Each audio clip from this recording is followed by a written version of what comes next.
What's up, everybody, and welcome back to Buying Local. I'm your host, Mike Nelson from Five Towers Media.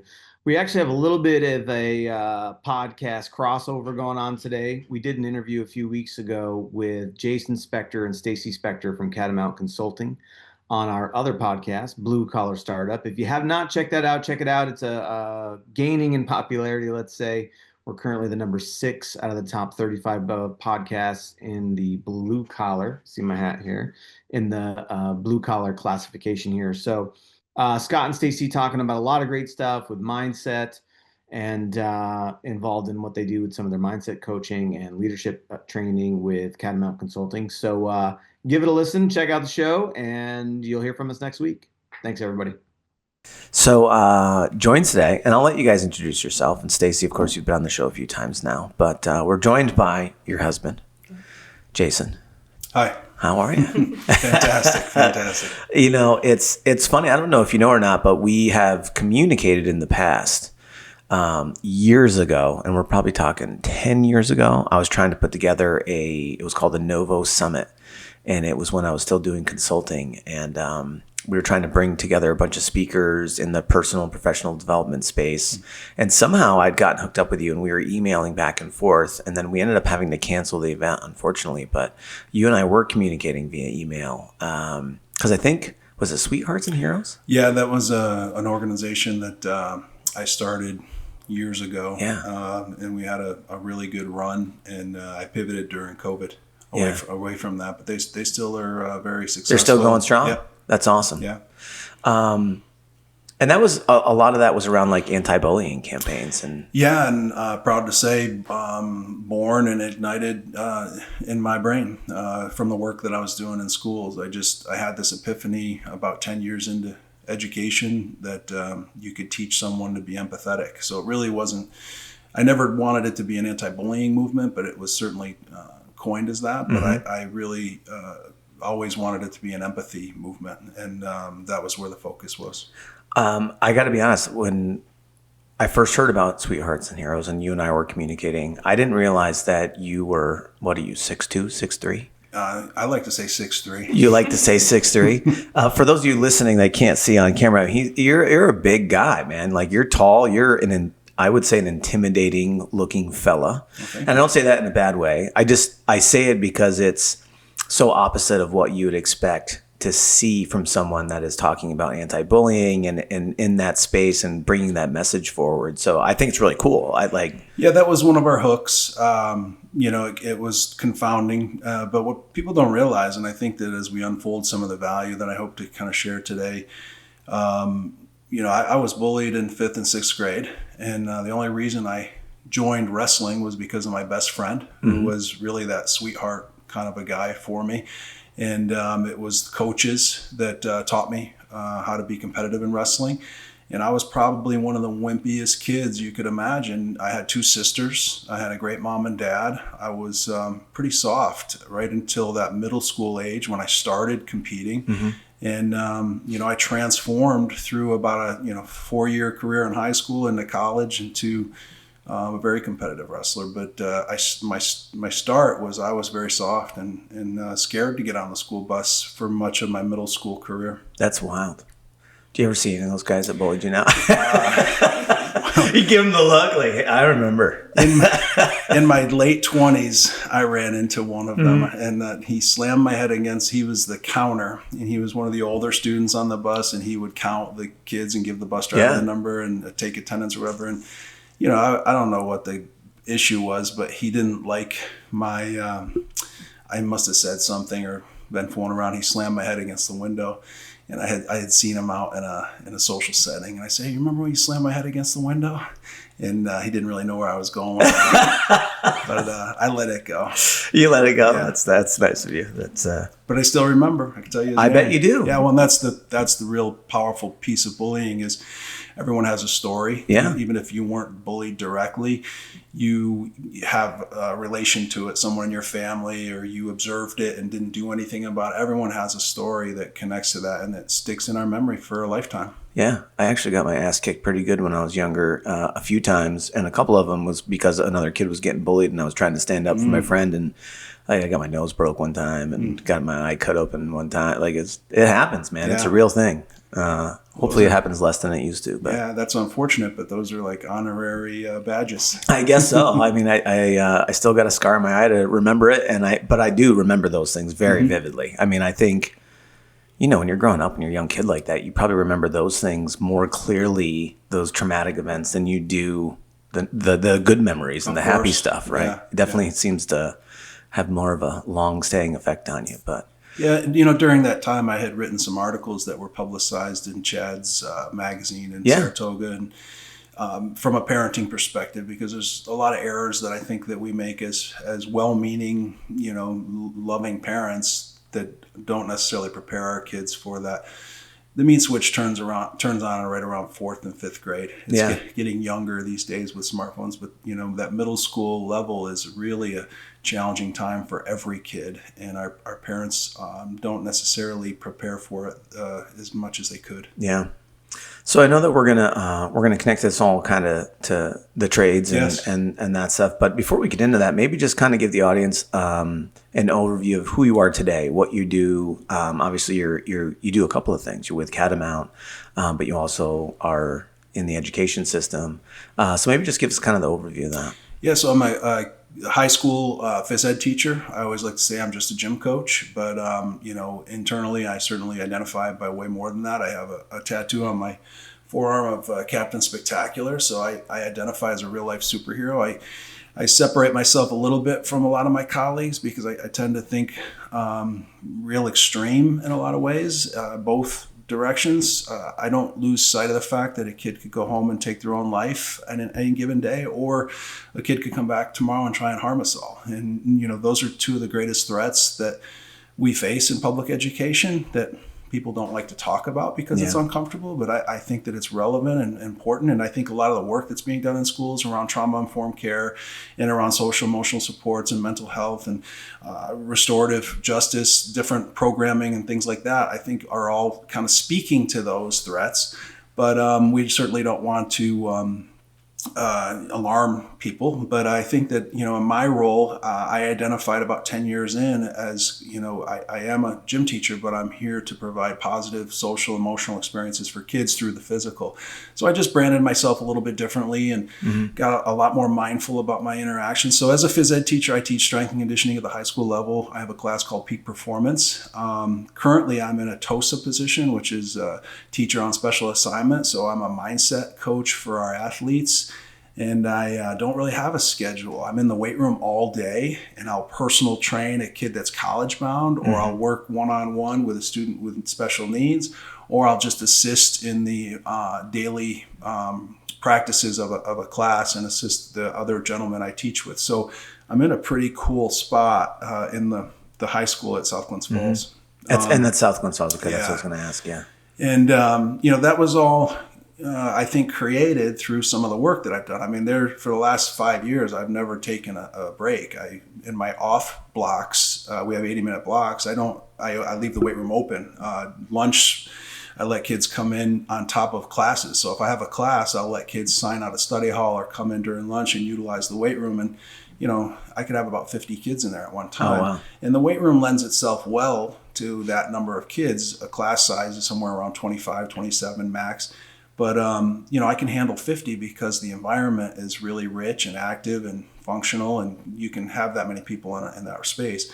So it's unique that way. And because of the interest that I've created, they needed to kind of create my teacher on special assignment role. So now we have 2 adults in there, and it works really, really well. And I've seen some amazing transformations, and not just in student athletes, and actually more so in the non-athletes, the kids that have, some circumstance that they want to, try to improve themselves or better themselves. So that's been really rewarding and enjoyable in going in my 27th year in teaching.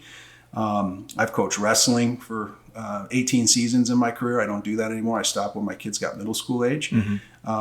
Currently, I work with Catamount, kind of in the side hustle space when I'm not in school. doing leadership coaching and mindset around that. I do mindset for Castleton College. So I have kind of a performance psychology background, and I spent a lot of time in wrestling and mixed martial arts. So yeah, that's pretty much the most of what I do. Yeah. Now you mentioned mindset coaching with your students, and I think this is something that we hear more and more and more. And I feel like maybe 10 years ago, maybe 5 years ago, it used to be kind of woo a little bit, right? Like you're like, oh, mindset, that kind of stuff. But it really, I think, especially over the last few years, I've seen such a real growth in that industry of mindset coaching and people focusing on mindset. For the people in the audience that aren't aware of what we're talking about, can you just kind of give us a description or definition?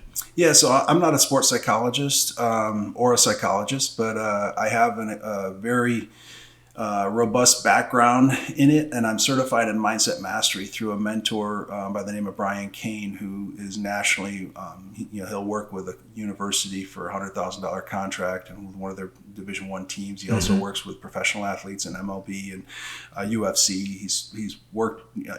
The brilliant thing he just recently got into in the last several years is being a caddy in professional golf. Oh yeah, because you're right there and you can get inside the mind of your athlete on the course. So that's kind of neat. But I have a certification under him, and so it's called Mindset Mastery. But I'd spent a lot of time in sports psychology in college as an athlete. But the idea, the two greatest, it's just everywhere. It's so fascinating when you start doing this stuff with like large groups and especially with students in school. Last year was a real learning year. I knew what I knew, and I had some experience with it with some of my teams and several coaching opportunities. But until I started working with cross country, track and field, indoor and outdoor, bowling, skiing, and then obviously the traditional soccer and baseball and softball, negative self-talk is a contagion. Yeah. Which is also similar but not the same as self-doubt. So every student athlete, especially some of these really high performing ones that we just would assume are like college bound, Division I commits, or even Division III commits, they have negative self-talk and they self-doubt. And so we have to be doing something to work on that. And one of the cliched kind of disruptors that we use, or just attention getters, is 99% of the most important competition of the year will be a physical preparation, but 99% of that competition will be a mental challenge. Yeah. And whether you perform or don't perform will be dictated by the 6-inch space between your ears. So why aren't we addressing that? And so our administration and our athletic director and our school, sees that as an important focus. Mm-hmm.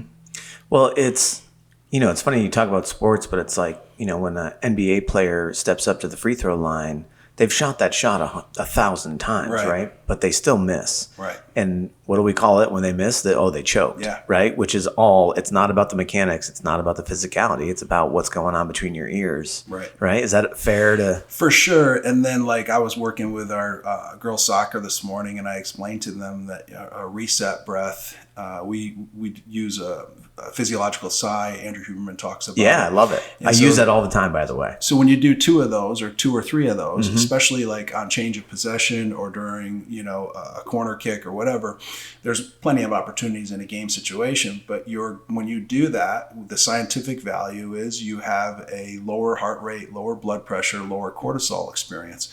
So now you're a more functional athlete. And I like to think of it, and I'm just making this up, but I think it would probably be backed by science. If I extracted blood after you do that, there's going to be more oxygen. Yeah. Right. So you have a more oxygenated system. You're better in an executive state rather than a limbic state or a stress state. So it just makes perfect sense. Why aren't we teaching reset breaths, or physiological sighs during changes of possessions or during timeouts in game situations? And I don't know. We should be. Yeah. When this doesn't get done. Well, again, to what we said earlier, 10, 15 years ago, breath work was totally woo, right? Mm-hmm. Like just the hippies at the yoga studio did that. And I can say that too, by the way, because my wife owns a yoga studio. But that was something that really wasn't talked about, wasn't studied, Right. you know, and now breath work is huge. There's tons of research on it. Yep. And it's not just about mindfulness and meditation, which are great things, but Yep. things like the psychological sigh or box breathing Yep. or, you know, the Wim Hof method or all these things are coming out now that there's a real benefit, For sure. whether you're a welder or a professional athlete, that you can use these things as tools. It's wild. I just think in general too, sort of and to the benefit of us all, that the sort of tide has shifted in the sense that, 10, 15 years ago, even if you were looking at the space of mental wellness and mindset, it still wasn't talked about because it was kind of like nobody needs to know that, right? It wasn't something that you openly talked about and shared, especially with the stigma attached to, mental health. Like, you didn't want to show that side of things. But now that it's more prevalent and everybody can,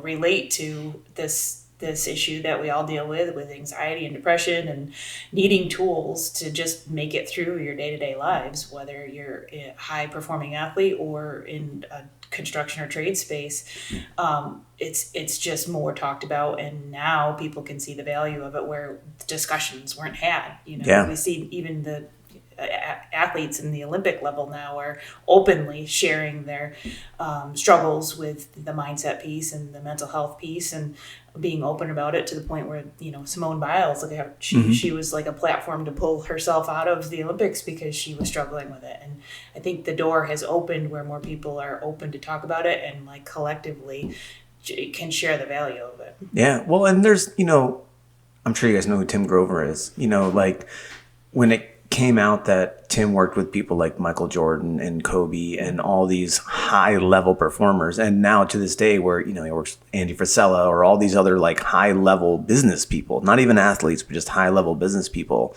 on their mindset, on a growth mindset, and really working on that space between your ears. Because I can speak from being a business owner. Probably one of the bigger struggles I have is what goes on in my head from a day-to-day basis. It's not what we do and how we do it or the billing. It's my attitude towards it and how I feel about it and the stories I'm telling myself that may not even be based in reality, but I'm still doing it like we all do. Yeah. It's huge. And it's great to see that it's coming so much to the forefront and people are talking about it. Yeah, Tim Grover wrote Relentless. I got hooked. I was like, yeah, that's been a while since I touched that one. But it's funny you say that too, because I literally was just listening to a Real AF episode with Andy Frisella the other day, and Tim was on the show. Oh, yeah. And they were talking about the book, and I was like, I need to read that book again. Yeah, he's got The Closer, The Cleaner, and something. Yeah, really good stuff in there. Yeah. And then when he's talking about his experiences with Michael Jordan, that's something to lean into. Or like with Kobe Bryant, shooting free throws at 3:00 in the morning, just because he knew nobody else would be, and he wanted to be the best, and that's what it was going to take. That's that mindset, right? Like, you got to be able to do whatever it takes to be at your best. Yep. That's why I love it. Yeah. I think it's great. So, so on that mindset, and I know that we talked a little bit about before the episode though, but you did kind of touch on, and I would like to talk about it now. It's just like you talked about wrestling background. Cause I know, I always remember growing up as kids that the kids that were on the wrestling team always had this presence, this, you could say they were a little off. They're definitely, anybody that's willing to cut weight and do the things that they do is a little touched, right? But outside of that though, like when we would go to a party or we'd go to a whatever it was, these guys always stood out as just being able, self-assured, I think might be the term that I would use, right?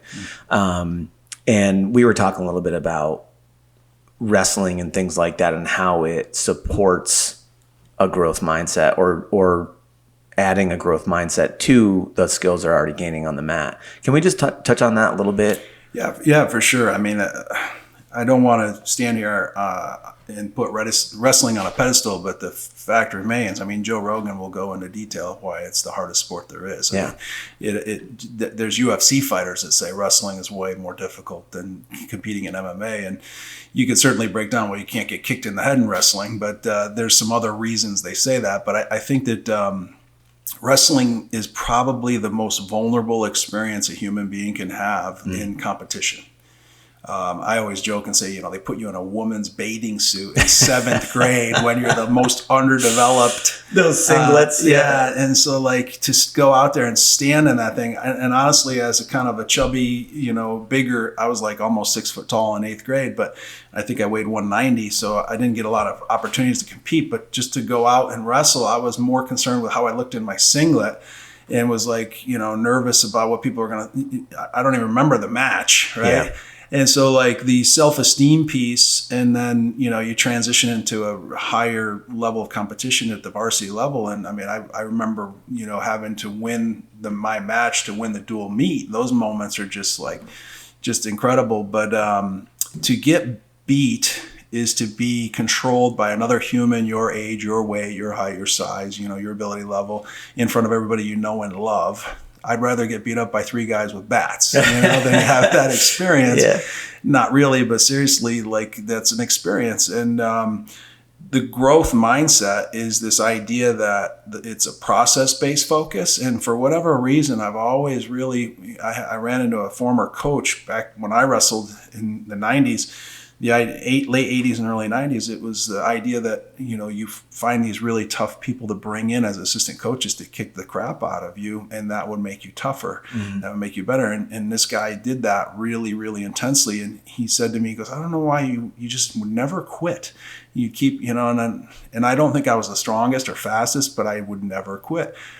And going into college, I wrestled Division III at SUNY Brockport, but we would compete Division I schedule. And it sounds like I might be bragging or embellishing, but no, dude, West Virginia Open, Ohio State Open, Michigan State Open.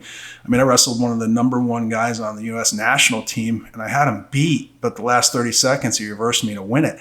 And, my coach never let me live that down, but the guy was in his mid to late 20s, and I was a 19-year-old kid, right? Mm-hmm. It was just a great matchup for me because I was able to keep it real close, and I was ahead with 30 seconds left. But the experience of doing that, I didn't really ever try to win in college. I just tried to put 7 minutes of hell into the match. Mm-hmm. And then however the dust settled was going to be, because, if we were competing Division III all season, I would have cared more about winning, but wrestling against unbeatable full ride scholarship level guys. I mean, my freshman year, we had to wrestle Ohio State and Missouri. And it's Ohio State had national champions in their lineup. So it was quite an experience to get that opportunity. I mean, I went to Nebraska, and I'm looking around and I'm looking at the guy that Kurt Angle beat in the finals the year before. My eye level at weigh-ins, he was behind me in line. He's University of North Carolina heavyweight. He's Russian. Sylvester Turkey was his name. His nipple was in line with my eye. The guy was 6'7". And I'm like, oh my God, I hope I don't have him. I didn't know what school he was. And I'm looking over at this fat guy in the corner wrestling around. I'm like, I hope I get that guy. It was Rulon Gardner. Oh, wow. Yeah, because Rulon Gardner is not gifted with a real muscular body type, but I'm like, I can beat that guy, I think. No, you can't. No, you can't. He's one of the most incredible heavyweights to ever walk earth, beating Alexander Karelin, the Russian who had never been beat in the Olympics. But that was my freshman year in college. So I've always had this 7 minutes of hell. Yeah. And then let the dust settle. So how do you translate that, or how can people translate that into the real world? What's the connection? Well, so the growth mindset is just this process-based focus. And I'll use what I went over with my girls soccer team today and my girls volleyball team, and I'll use through all of the sports teams that I go into to kick off the season.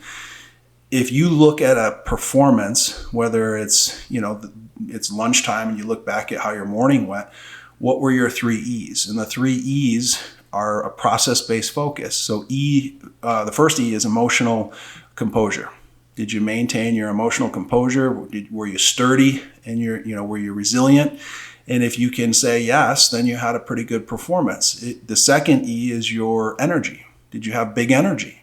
Or were you lacking in energy? And energy in athletics can be body language, facial expressions, but that's energy at work too, mm-hmm. right? And then the third one is evidence. Are you showing evidence of what you're capable of doing? Are you performing, basically, or are you kind of faltering? And I say to my student athletes, I'll say, this is the 3 E's to how to be a good loser. And that's confounding. And they're like, why do you want me to be a good loser? Because when you're in a losing situation, if you're good at it, you can come from behind and you can win. So it's really how you upset people. That's how you come from behind. So being a good, we never teach kids how to be a good loser. We teach them how to be winners. And then if they're losing, they become emotionally uncomposed. Their energy fails, and you start to see body language issues and facial expressions and posture. And then, you don't see the evidence that that they're capable of. So that's a process-based focus. It's not the outcome, it's the process. And we have several other ways to kind of break that down, but I love the idea of being process focused. Well, yeah, it makes it usable, right? Yeah. If there's a process, like step 1, step 2, step 3, or chunk 1, chunk 2, chunk 3, right, to be able to look at it and dissect what you're doing and then apply it and make changes. And it's funny because when you're talking about it too, I think about, obviously I can remember high school sports. I can remember that feeling of when you'd start to lose and you'd feel the team's energy, right, change, and then you'd watch momentum start going the other way, and that's when you start getting clobbered. And I can relate it to now in business. There's times in my business where we've got momentum and we've got energy. We are moving, man. Things are hitting, everything's going the way it's supposed to go. And then it changes, and I feel that feeling, and I'm like, oh shit, man, like I need to get on the other side of this. And how do I do that? And so having a process to be able to take, whether it's sales are down or we've got a morale problem with our team or whatever, workload's heavy and people, whatever it is, of being able to figure out a way and having a process to figure out that way is a pretty useful tool. Yeah.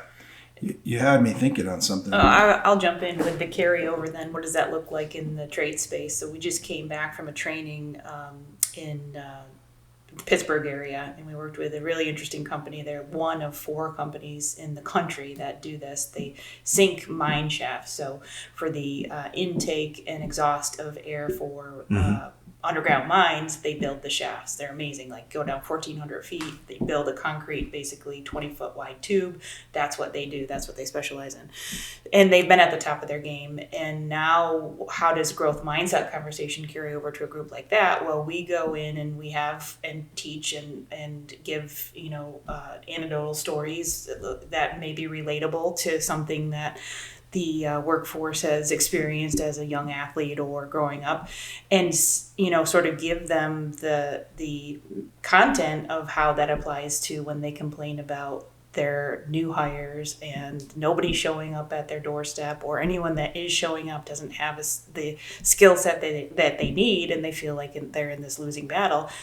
And they just are irate over the fact that nobody knows how to read a tape measure. And if they give an instruction, they have to give it 15 times. Well, we got to have a conversation about growth mindset, and we got to break it down into the process-based type micro steps, mundane sometimes. And then the growth mindset says, yeah, they will eventually get it, but you got to break it down into these micro steps. So it serves a purpose both for those new hires that, yeah, you'll eventually get it.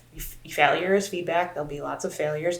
And then also for the seasoned veteran who is struggling and wanting to pull their hair out because they don't have anybody to what they would consider qualified showing up on their doorstep, and they don't know how to handle it because they never had to in the past. And they'll talk, they've had in the past 20 years ago where people were lined up to work for them, and people would come to the job site, wait in their car for a guy to quit so they could jump into the roster. Well, that doesn't exist anymore, and they don't know how to navigate it.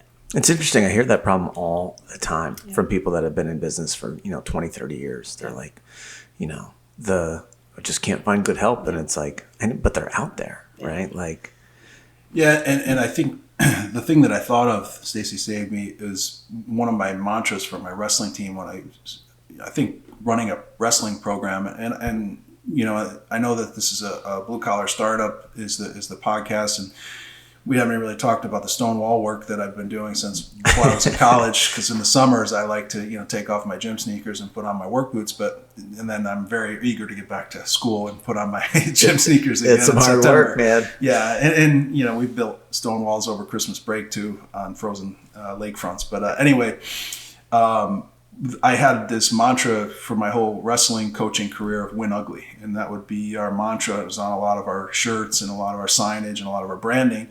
And that's a growth mindset, and you're like, well, wait a minute, you just said win, that's an outcome. Well, I don't know who's going to win, but I'll guarantee it's going to get friggin' ugly. Yeah. And so that was how we translated it. So, and then I would say it's kind of hey, we're the only sport that puts win on our shirt.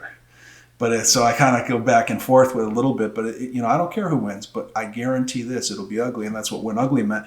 So it was, permission to lose, but it will be a guaranteed 6 minutes of hell, right? At the high school level. But I think that's important. But I really feel like, unless you think we should pivot a different way, I think the Devin story will speak to what you're saying. A lot of people are, frustrated with the quality of new hires and people that are struggling with the onboarding and some of these kids that come right out of high school from a vocational program that aren't really qualified or fit to do the work that they're hired to do. And so this story is, it's one of, even for me, who I thought I was doing such a great job, maybe 15 years into my career, I really started to see things differently and felt like I had the good, deep understanding of growth mindset. I had this wrestler who he brought to me by the special ed teacher as a 10th grader. And I was like, well, why don't I know you? Like, I know every kid in the school. And he's like, I never came to middle school. Like, I go, how do you never come to middle school? He's like, I skipped school and they couldn't make me go. I refused. And I was like, well, okay. So now you're in high school? He goes, yeah, I got too old. They put me in high school. I said, all right. Wow. So the special ed teacher said, you have to wrestle. And he brought him to me like a month late. So it's like hard to start late. And I'm like, oh God, this kid's going to be a mess. So anyway, fast forward, we're at the end of the season and we're at a makeup snow day over in Whitehall. And this kid's in a war. And the varsity hadn't even started yet. He's wrestling JV. I mean, I know his name, but I haven't seen him wrestle much because I'm the varsity coach and, it's just a lot going on. And so now I'm way too involved in his match and he's like so close to winning and I'm screaming, way too energized for this like JV bout with two kids that don't even know what they're doing. And so I'm punching my assistant coach in the leg. I'm saying things that probably could get me fired. Like, this kid's so stupid. He doesn't. And so he lost the match. It was like 16-15, which is an outrageous, it's like two puppies rolling around. And I'm freaking out. So he stands up and the end of match procedure, they shake hands and the ref raises the other guy's hand. It's also the only sport where they raise the other opponent's hand. And so it raised the hand and then our guy's smiling ear to ear, like glowing with pride. I'm like, this son of a gun is so like punch drunk, he doesn't even know he lost. And now I'm infuriated. He jogs over, shakes the other coach's hands. He's making a big deal out of it, jogs by the bleacher. He's got his chest puffed out. He comes to me and I can tell he's coming in for a hug. And I pump the brakes. I go, whoa, wait a second, dude. We don't hug. We're not going to celebrate. You're smiling. You just lost and you should have won. And he goes, and he could barely speak, and he's got snot bubbles coming out on his nose, super uncomposed. And he's like, that's the first time I ever made it all 6 minutes, coach. And I shrunk in my shirt and tie, my varsity coaching attire, and felt like I should crawl under the bleachers and hide. Yeah. Because I was out of line for like the last 4 minutes of that match. And he was so growth mindset, survival was success. And so I really had to think on that for a while. Fast forward 2 seasons later, he's 31-3 as a senior. And he took third in the section. And the 3 guys that were able to outscore him to win barely made it to the end of the match. They got their asses kicked, but they happened to win. And so his style of wrestling was created through this growth mindset of 6 minutes of hell. My mantra, right? Yeah. But I just couldn't see it because I was a little too outcome focused at times, right? So it was an evolution for me. But here's the takeaway that your listeners could really benefit from. I said to him, why didn't you quit? You were so bad you should have quit. And you made it like most guys do. And he says, the first time I had a reason to come to school, and it's the first time I ever felt like I belonged to anything. That's why he didn't go to middle school. Wow. So wrestling gave him a reason to come to school and a sense of belonging. Now, if you look at Maslow's hierarchy, Maslow's, Psychology 101, the hierarchy of needs, these workers are showing up and they don't feel like they belong. They're showing up and they don't really have a reason to be there other than to make a paycheck. So if you give them a bigger reason, if you give them some sense of esteem or earned prestige, which is hard to do when you got a guy who can barely tie his boots or stop looking at his phone. I understand that, but it took Devin 2 seasons to become 31-3. And I liken it to like, what if I gave him a guitar? He would have had the fat end up high and the skinny end on his belly, strings touching his stomach and brushing the back of the wood part, right? And then 2 years later, and it's not even years, it's 2 seasons, which is somewhere around, 10 months, right? It's a 5-6 month season. And 2 seasons later, the kid is like playing the guitar and everybody's singing along and he's putting on a show. I mean, that's growth, right? And so when we talk about a growth mindset, it's this idea of esteem and belonging, meeting them where they're at, feeding their needs. And that's the responsibility of a leader. And that's the work that we're doing with Catamount around leadership. And it's not, you could get into that woo-woo or kumbaya, rainbows and unicorns, but like that's the human psyche, esteem and belonging. Maslow proved it. And so I think that that's a really powerful reminder that I needed when I was 15 years into my career, pissed that he was smiling after a loss. Survival is a thing. Yeah. It's interesting that you say, or that you said that it's the responsibility of the leader, that when we're talking about these issues, the guy on his phone can barely tie his boots. And I think a lot of business owners tend to put the onus on that person, right, to figure it out. But realistically, to your point, right, it's our responsibility to help that guy figure out how to tie his boots. The importance of being off his phone or her phone, right? It's as great leaders, we have to step up, meet them where they're at, and help them find a way to get to where we need them to be. Is that fair? Like, the biggest takeaway from that company that Stacey was talking about, that it would be an amazing episode of Dirty Jobs. You're talking about almost a mile into the earth. Yeah, and they're concreting that shaft and doing it in sections and mucking out the debris after they use the amount of explosives that they use are like, they demolish buildings with like 1/10 of the explosives that they use. So the stuff that they're doing is mind blowing. But the biggest takeaway that they had was that, you have to be like granular with your directions. Like you have to explain what a pipe wrench is and what a crescent wrench is. You have to be really detailed with this incoming, generation of workers, because they haven't been taught. And like a lot of the guys that they're getting, they weren't parented well. And that kind of opens the conversation around hold the effing flashlight, teaching style that we received, right? And yes, sir. And that's a problem in the trade space that needs to be addressed, and we address that. But I think that for them, we exposed in our work with them for the 3 days that we were there, that they have to get more granular with their communication. Hey, move that thing over there. What thing? And over where, and how's it going to look when it's in place? Because they just assume that that that's how we do it. And so they have a ladder, and then they have that's on the whiteboard, and then next to it they have another ladder with tiny rungs. So you can climb a ladder with rungs that are like a foot apart, or you can climb a ladder with rungs that are like 2 inches apart. You're guaranteed to reach the top on the 2. Anyone can get to the top of the 2-inch ladder, right? So it's this idea of like more rungs, more information, more details. I know whenever we're failing as an organization, it's typically because I haven't gotten into the granular stuff with my team, and I'm giving them too much high level and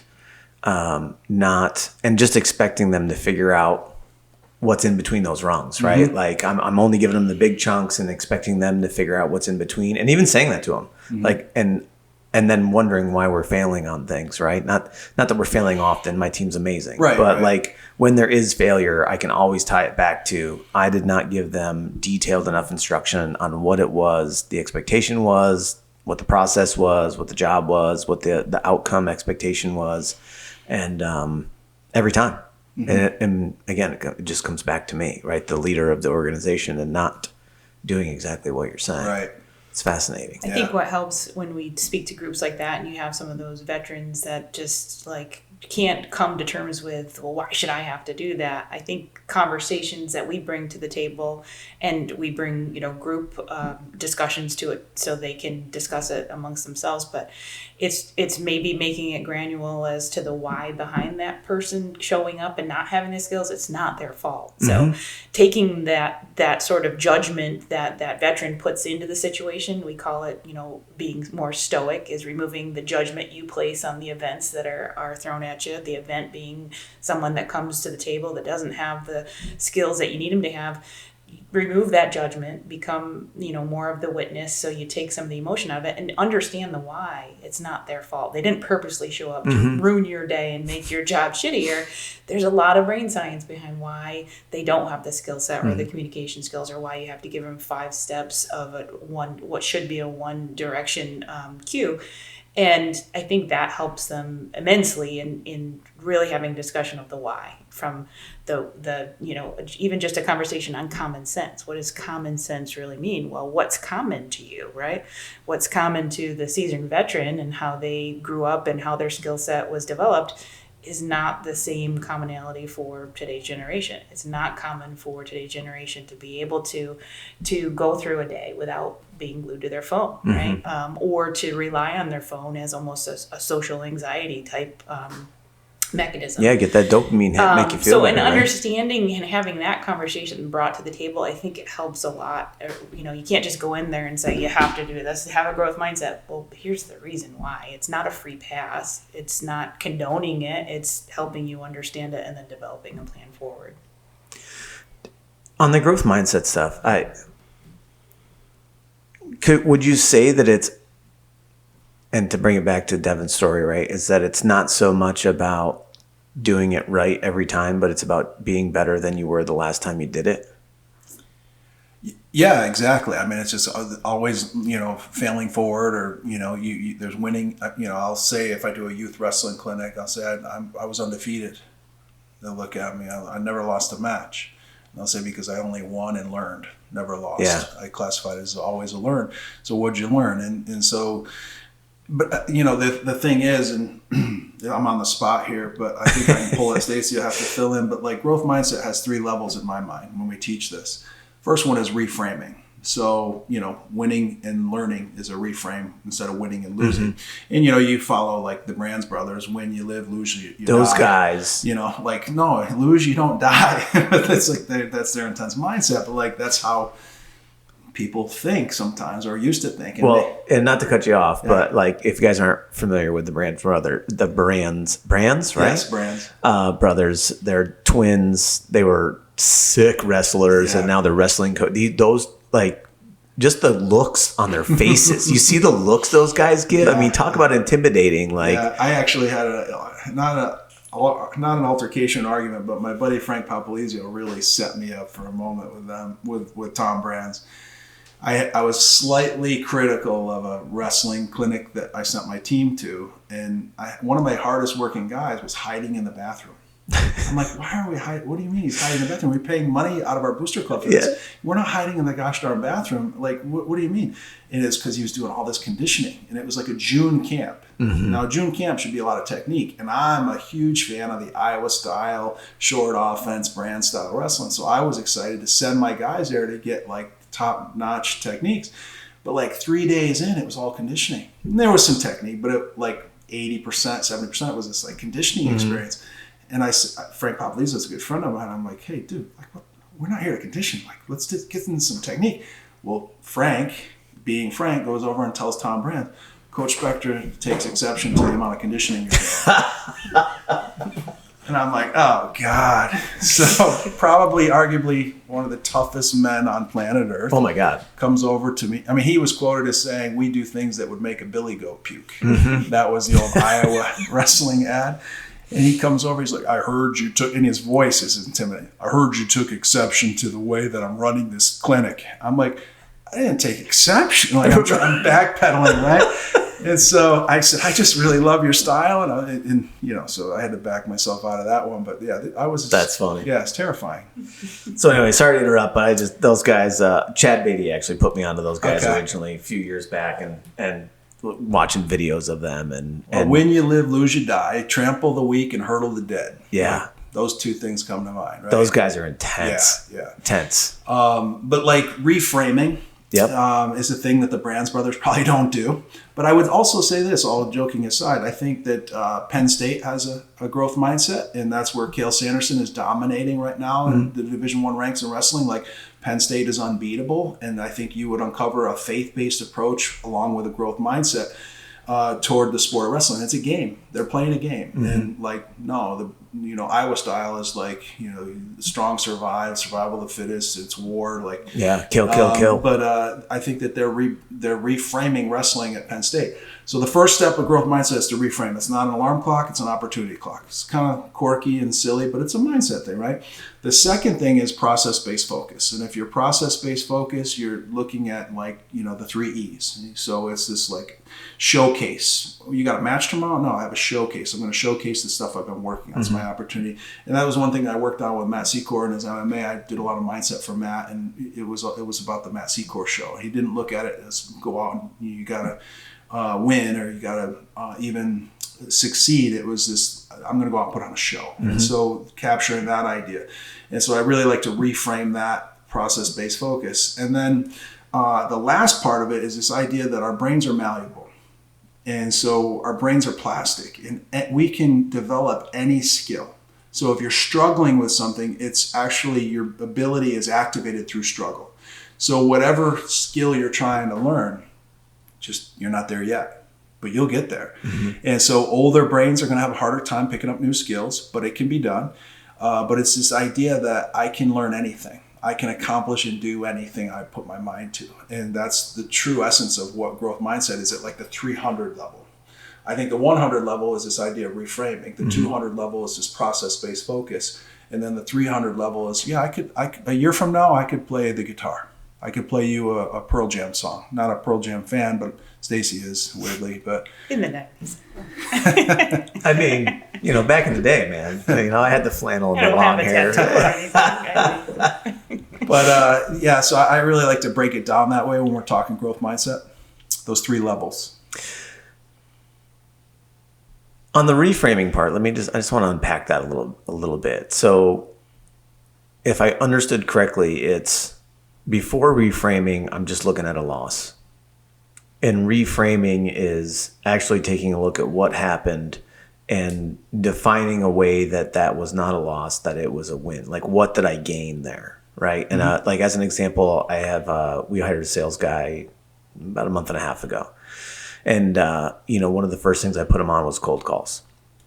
And I don't know if you guys have ever made cold calls, but cold calls are brutal, right? Like, I always tell people, I'm like, it's getting your teeth kicked down your throat on the phone for 2-3 hours a day, right?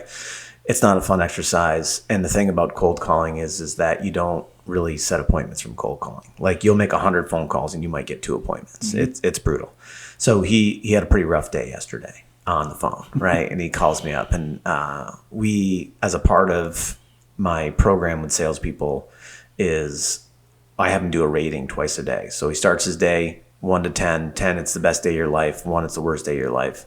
At the end of the day, what's that rating, right? And that helps me kind of keep an eye on like his mental space, because his attitude, right? That's an important thing as a salesperson, is where you're what's going on between your ears, right? As we talked about it.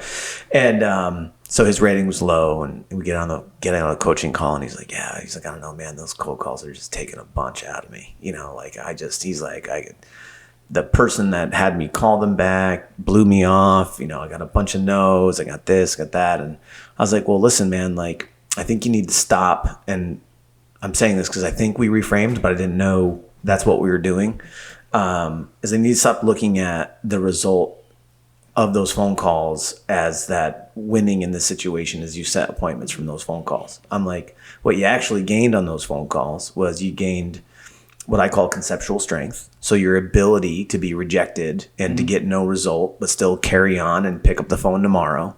You gained the ability to, on the conversations you did have, it's reps. You got practice on how to have those conversations. So the next time you're in an actual sales meeting where there is a win on the line, or you're at a networking event and someone they're saying similar things, like, you've already been through this. You have muscle memory now. Like, you've now gained that. So I say all that just to kind of put it in context. Like, does that sound like what reframing would be? Yeah, for sure. I mean, you're reminding me of, cold calls with back in the Sweethearts and Heroes days. Yeah. I would call assistant principals and superintendents, assistant superintendents, and I'd have to leave emails, but I would cold email and early voicemails, and then I would cold email. But, it put it to use right now, like where we're at right now, and I'll give you the example, but like I would be at a conference with a superintendent who wouldn't even be making eye contact with me, dressed as a superhero, dressed as I was Robin, which I chose Robin because it's kind of a wimpy, vulnerable, like I could have been Batman, but I'm dressed as Robin, the worst outfit ever from Batman. And Stacey was Wonder Woman. And we're talking to superintendents at the New York State Superintendent Conference, and then, we got all kinds of experiences and stuff. But like, I got to pitch this person in 30 seconds, and I got to make them pay attention to me, and then see if they're interested, right? And so we would do crazy stuff like that, and elevator conversations, literally like in an elevator. But we were just at a conference in St. Louis, and I talked to 4 people, and all 4 people followed up with us. I'm a ninja when it comes to that. Nice. And we were at a conference last year in San Antonio in Texas. I've been to both of those places this past year to do a training in the mining space. But like, I've gotten like razor sharp at like getting your attention, giving you some doses of value, and then following up with you and usually reeling it in. Now, those are anecdotal examples. I'm not going to guarantee that I'm always in that space, but I am fairly good at being a salesman because I spent 15 years trying to reel in some of the biggest, slipperiest fish. So difficult to try to peddle a message or an idea in the K-12 public education setting. There's limited resources, limited time. Some people hate assemblies. Some people don't want to talk about the B word because bullying, like, don't address that because that's a stigma. So it was a lot of uphill fights, and we were massively successful. I mean, when I left, we were in the 2 millions of students that our message had been in front of. And that's amazing. They're still going. And they're still going. Yep. Who's heading it up now? So the gentleman that owns it now, he and I started together.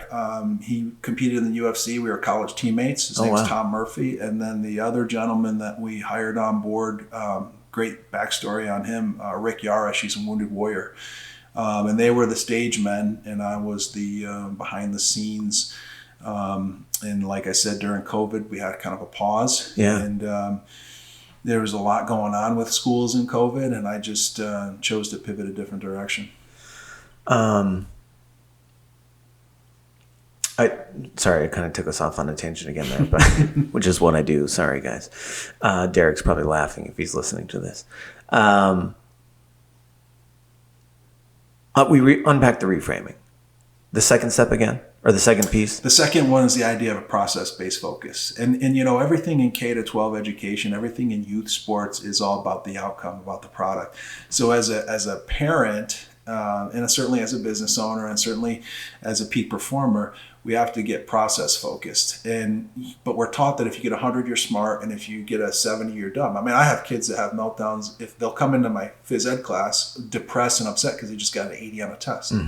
It's like an insult to their intelligence, and they can't process the fact that, look, that's just a measurement. That's all it is. It's a measurement of the knowledge that you have in that one tiny space. Life is so much bigger, but they get all caught up in the grade, and that's a really sad situation. It kind of connects to like the curse of the valedictorian. You have this identity, and here's really what the crux of the issue is around somebody with a fixed mindset. My identity is my outcomes. So when I work with my athletes, I will say millions of times throughout the season to all my teams, your outcomes are not your identity. Your identity is your effort. It's your attitude. It's the things that you can control in your control circle, right? It's your mood, energy, attitude, words, thoughts, feelings, actions. So if you connect your identity to your outcomes, you're setting yourself up for massive disappointments. And, what happens is you cut corners. So kids with fixed mindsets will cheat, they'll steal, they'll lie, they'll manipulate, they'll create narratives that support their poor performance. They'll That's avoid. Interesting. Oh, it's beyond. It is interesting, and it's sad. How do you change that? Like, if you have a kid that has a fixed mindset, like, how do you get them to adopt it's a new? It's hard to change, man, and this is what breaks my heart. And I have a youth sports book that's 85-90% written. 85 is a weird number, but like it's pretty much done. But now I got to redo some parts of it. But it's like I got really, I don't know the word, discouraged at the youth sports culture and the specialization culture 20 years ago, and started writing this. And I interviewed Jimmer Fredette's parents. I interviewed his father, and I interviewed Dale Harris. Brendan Harris is 4 local pros in basketball, football, hockey and baseball, and kind of wanted to create the path of a pro, because a lot of people think that they're creating it with specialization and youth sports experiences, and it couldn't be further from the truth. If you've read the book Outliers or read the book Talent Code, it's this collision of opportunity and the right personality. Like, some of those 4 guys were going to be pros irregardless. Yeah. Like, if their parents wanted to try to screw it up, I don't think they could have, but we tend to think that we can kind of manipulate and manage a kid's success or opportunity. And so many people, and our kids are kind of anecdotal stories and case studies, but like, we put this to practice with our kids pretty intensely in our house. I mean, my kid would come home with a spelling. Stacey always did the spelling review with them. I didn't do much of the schoolwork stuff. Intelligence comes from the mother. It does. But I was out in the yard doing some sick games. I could tell you some we would. Anyway, all of our games, you had to hit each other with something. But anyway, but that's a lot of tracking and like timing. Yeah. So there's a lot of value in that. But where was I going with that? I think I just completely lost. But my older son has a full ride scholarship, full room and board. We didn't do anything to create that. He created it himself. And he had a better chance of earning that the way that we parented him than if we had put him in like the best camps and clinics and around the best coaches, because he earned it through academics. He was the valedictorian of his class, but he like didn't care. And his class was very tiny, but he ended up going to ACC, got a 4.0. He was honored by a teacher and nominated for a regional award, where if you are a regional award winner and you go to ACC, you go there for free your first year. He's the only kid that was going there, because everybody else wanted to go to Clarkson or RPI or RIT or some big school because they were their valedictorian or top 5 student. He's like, no, you're going to ACC, bro. You're just going to save some money. Yeah. So he went there, and so he wrote an essay. He got the tuition. And then while he was there, I said, go anywhere in the country you want. Like, find it. And he loved Utah. So he calls Utah Tech, which used to be Dixie State. It's a nowhere college. And nowhere, Utah happens to be St. George, which is like, the mountain biking and hiking playground of the world. And the guy on the phone says, you want to be a teacher? He said, yeah, I want to be a math teacher. I tried to tell him not to, but he does. And he said, you can come here for free. You got a 3.8 or higher? He goes, I got a 4.0. He goes, free. And that's what he's doing. He's in student government. That's wild. Free room and board. But it's like, we could have taken him to every soccer opportunity you could take him to. I could have trained him, in my basement. We have a gym. And I could have made him a soccer machine. And he would have gone, and got student loan debt, and he tore his ACL his junior year anyway. But I feel like people put so much emphasis on the sport path and the specialization path. I think that there's a better process, a better way through some conscious parenting and facilitating, which is what all 4 of those pros parents did. It was a nurture and facilitation experience rather than a drive and motivation experience. Interesting. Yeah. So they weren't putting pressure on their kids to be the best in a sport, and it was more about go the path that you want to go. Yeah. I'm going We'll to facilitate it. I'm going to encourage it, whatever it is. And more of a pom-pom cheerleading role. Do you think that approach is something that should be adapted by employers? Yeah, I think it's the same concept in regards to this idea of a growth mindset and supporting and nurturing and being patient to a degree. I mean, we talk a lot about psychological safety, and you got to have high standards, but you also have to have a high psychological safety standard, which just means it's trust, it's connection, it's humanity.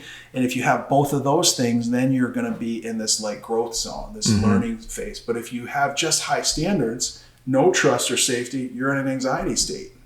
And a lot of businesses are run in an anxiety state. Yeah. And so, I do think that you have to have these, this trust and this connection and vulnerability experience through this growth mindset approach to bring people into a learning and growth zone.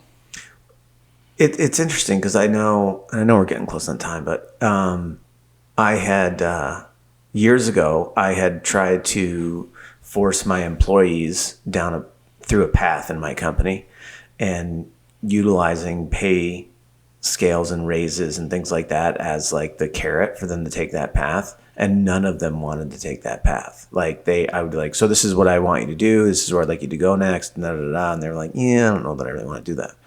And then again, without knowing this, I was just like, all right, well, then I opened it. I gave it some fluidity where I was like, all right, there isn't just this one path. Like there's different paths. Which path would you like to take next? Doesn't mean that you're stuck there, but this would be the next. You've got these options for your next step. Where would you like to go? And kind of giving them the ability to choose, similar to what you're talking about with those athletes, right? Is not necessarily forcing them into that sports path, but giving them the encouragement and facilitating whatever it was going to be. And I started doing that with our team, and it worked out really well. Like we had people that originally didn't want to take the path that I wanted them to take. They ended up taking it on their own, but now just because it was their choice rather than the only option I was giving them. It's so funny. That's how I run my weight room. Yeah. And if you come to observe my classes, which you're certainly welcome to, you just hit the nail on the head. So like I went down and observed a school district that is getting bragged about intensely, and is the talk of the section. Section 2 is our section in New York State. And so, I mean, it goes down past Ravenna and all the way up north into like Johnsburg, right? And from Amsterdam all the way over to, where we are in Fort Anne. So it's just a lot of schools. But this one, I wanted to go see what they're doing because everybody's talking about this class. It's like my class, Peak Performance. It was like militant, and it was super intense, and the kids came in and there was a lot of barking and orders, high stress, high anxiety, high standards, right? And I just don't think that and you couldn't find anyone not working. Now, if you come to my class, it's more autonomous. It's more open-ended. It's more like I got people choosing their exercises. I got people deciding whether they're going to work at a level 10 or a level 6, right? And so it's more appropriate. But what happens, and I'll have kids that look, so one of my colleagues, he's like, that kid's lazy. I don't even know why he's in this class. I'm like, well, have you made friends with him yet? And so you make friends with him, and he brilliantly and beautifully kind of got on board with this. So when we have kids come in, we make connections. And then that kid who was lazy and stuck in his phone, and this year there's no phones, by the way. New York State just made a I know, I saw that. But this kid is now training other kids. And he was lazy in September, but by the time December or January rolls on, he's training other kids. And so to learn is to teach, right? Or to learn is to teach. I forget how it goes. But the idea of like patience and like autonomy and like conversations, and I'll have kids come in and say, Coach, sorry, I'm not my best today. I'm just not feeling it. I wouldn't even have noticed, right? But they notice. And so I feel like that's a better experience for the marathon of someone. And you got to have high standards. And listen, I can kick some serious ass. Like I'll I can get intense, but I can also. I wouldn't have guessed that. I can also be super patient and super accommodating and super gentle, especially, I just put out on my Facebook, kids don't learn from teachers they don't like. They're not going to be motivated by teachers they don't like, right? So they have to like me. That's an important part of it. And it wasn't the case when I was in school. If you hated your teacher, you still worked really hard for them, but now it's not the case. And so I think there's an evolution to it. I like to say there's an artistic, approach to it. You can be a scientist, but you also have to be an artist. And timing, strategy, considerations, you really have to be conscious of all that stuff. So I would say, I know we got to wrap up, but I just wanted to bring it back to reframing, process.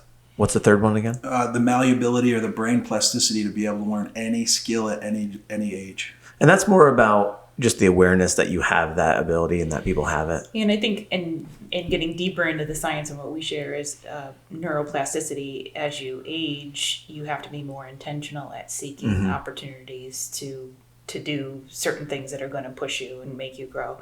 Whereas when you're younger, the brain is more of a sponge, and you record things sort of without an awareness or being intentional of seeking those opportunities. It doesn't work quite the same way as we age, so we need to be intentional about it. And that's a piece of, self-mastery. So when we look at how do we make ourselves better leaders, it's working on yourself. So leadership is self-mastery, and you have to be intentional in putting yourself in opportunities to grow and have that bit of friction in the brain to fire and wire new circuits. And that's what sets you apart.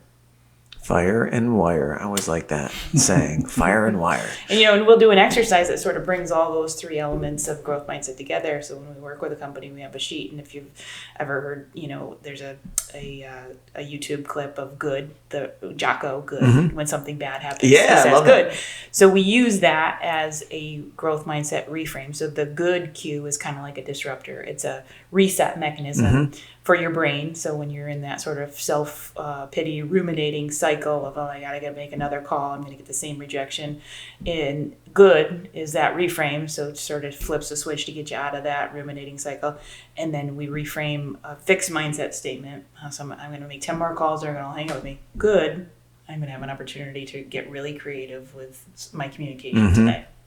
And we'll go through different scenarios and work on getting that thought pattern down.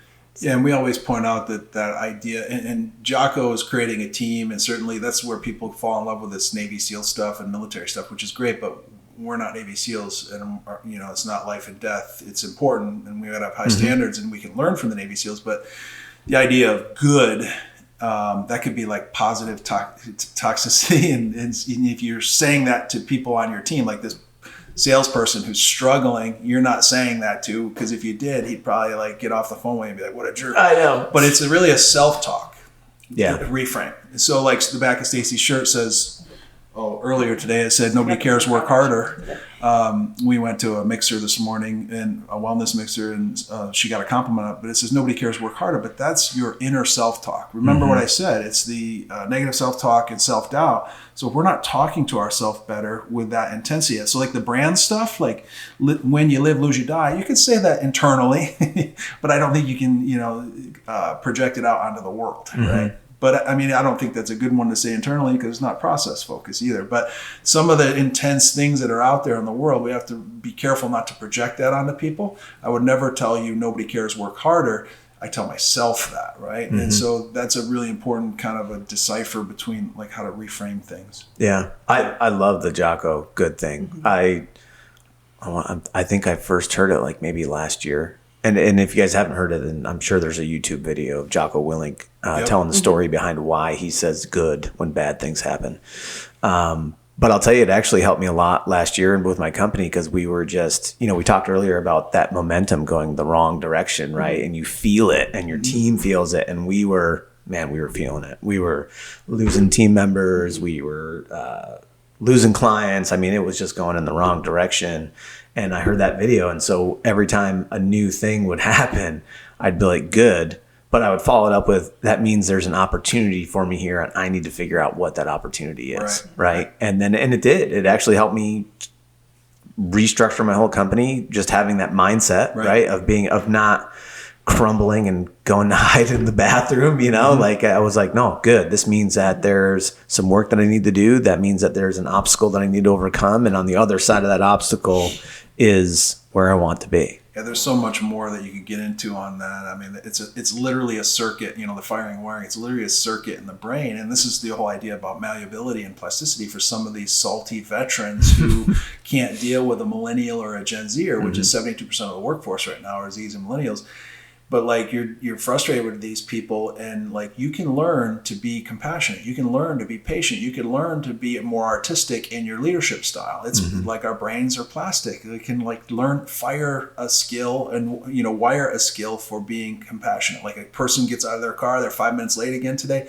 Hey, is everything okay? That's a circuit that fires for compassion. because it's not okay to show up late consistently, and I just want to make sure you're all right. Is there something I can do to help you get here sooner? Well, I got to drop my kid off at daycare and whatever. All right, well, let's make up for it. You know what? Don't take break when everyone else does. Like, come up with a compromise, right? Mm-hmm.